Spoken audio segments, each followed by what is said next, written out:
तो हे फ्रेंड्स, आज हम लोग बात करेंगे कि अगर किराएदार आपकी संपत्ति पे कब्जा पाना चाहता है तो वो किन सूरतों में आपकी संपत्ति पे कब्जा कर सकता है, मतलब आपके मकान पे, और मकान मालिक को कब सतर्क हो जाना चाहिए और किन किन बातों का ध्यान रखना चाहिए ताकि किराएदार मकान मालिक के घर पे कब्जा ना कर ले। फ्रेंड्स, अक्सर हम देखते हैं कि मकान होते हुए बहुत लोग खाली छोड़ देते हैं लेकिन किराया नहीं देते, क्योंकि उनको डर लगा रहता है कि मकान पे कहीं किराएदार का कब्जा ना हो जाए। तो फ्रेंड्स, इसके लिए बहुत सारे नियम कानून है और बहुत सारे ऐसे फैक्ट्स हैं जो इसके ऊपर लागू होते हैं, जो कि अभी हम चर्चा करेंगे आपसे। फ्रेंड्स, बहुत लंबे समय तक अगर कोई किराएदार आपके मकान में रहने के बाद मकान खाली करने से मना कर देता है और परमानेंट पोजीशन अपना जमाना चाहता है, उसे हथियाना चाहता है, कब्जा करना चाहता है, तो आप उससे एग्रीमेंट बना सकते हैं। फ्रेंड्स, कई बार होता है कि लोग एग्रीमेंट रिन्यू करते रहते हैं, और फ्रेंड्स 11 साल से ज़्यादा का एग्रीमेंट कभी ना करें, क्योंकि 12 साल के बाद कानून भी यह अधिकार देता है किराएदार को कि वह अगर उसे जबरन भी घर से निकाल दिया जाए, मकान खाली कराया जाए, तो वह कानून की शरण ले सकता है अपना अधिकार पाने के लिए। फ्रेंड्स, वैसे तो किराएदार कभी भी मकान पे अपना मालिकाना हक नहीं जमा सकता, लेकिन कुछ परिस्थितियों में ट्रांसफ़र ऑफ प्रॉपर्टी एक्ट के तहत किराएदार को कुछ ऐसे हक मिल जाते हैं जिनसे वह मकान पे अपना मालिकाना हक साबित कर सकता है। फ्रेंड्स, उदाहरण के तौर पे बता दें कि अगर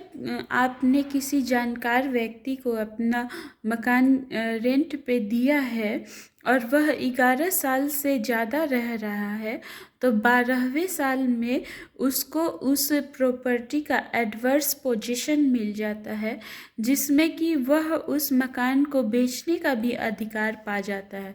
लेकिन अगर आप समय समय पर एग्रीमेंट बनवाते रहते हैं और चेंज कराते रहते हैं तो आपको ऐसी दिक्कत नहीं आएगी।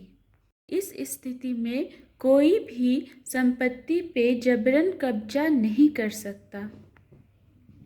तो फ्रेंड्स, हाल ही में सुप्रीम कोर्ट के एक फैसले में कहा गया था कि लिमिटेशन एक्ट 1963 के तहत निजी अचल संपत्ति में लिमिटेशन की वैधानिक अवधि 12 वर्ष की है, जबकि सरकारी अचल संपत्ति के मामले में 30 वर्ष की होती है।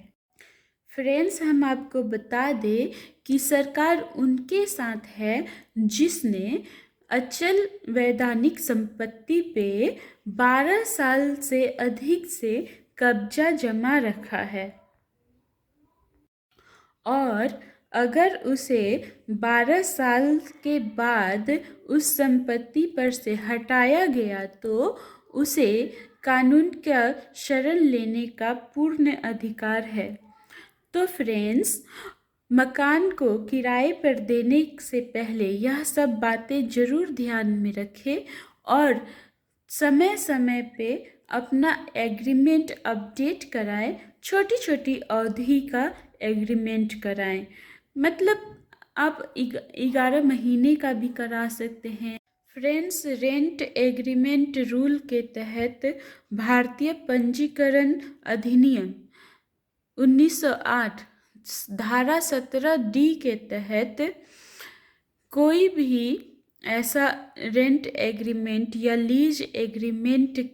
का 12 महीने से कम अवधि का एग्रीमेंट का पंजीकरण कराने का कोई आवश्यकता नहीं होती। मतलब मकान मालिक सिर्फ 11 महीने के लिए ही रेंट एग्रीमेंट बना सकते हैं। दरअसल इसके पीछे वजह यह है कि भारत में कानून बहुत पेचीदा है और अधिकतर कानून किराएदारों के पक्ष में होते हैं, और ऐसे में कोई भी मकान मालिक या किराएदार के बीच में अगर कोई भी भेदभाव या पक्षपात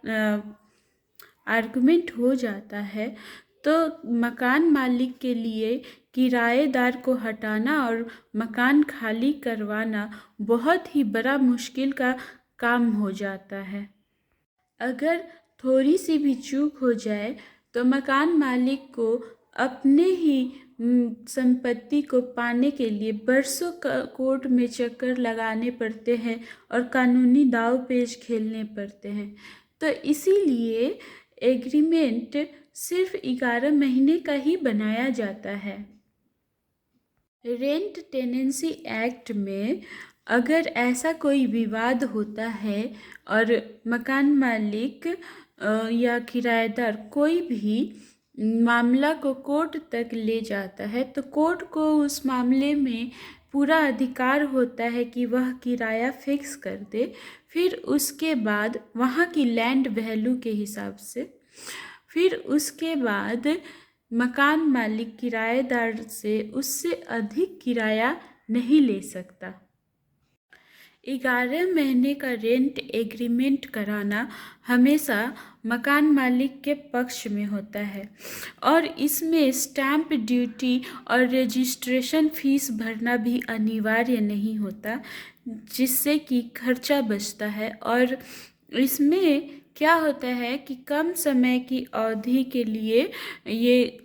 एग्रीमेंट कराने से और फिर उसको रिन्यू कराते रहने से एक फ़ायदा यह है कि अगर रेंट चार्जेस में कोई भी चेंजेस होते हैं तो अगले साल से मकान मालिक किराया बढ़ा भी सकता है। 11 महीने के रेंट एग्रीमेंट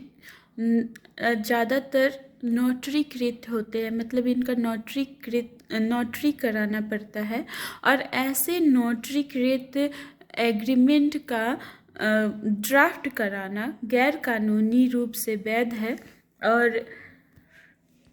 अगर फ्यूचर में कोई विवाद होता है तो ऐसे एग्रीमेंट को सबूत के तौर पे पेश किया जाता है और ऐसे एग्रीमेंट का ड्राफ्ट तैयार करने के लिए 100 रुपये या 200 रुपये का ड्राफ्ट पेपर की ज़रूरत पड़ती है।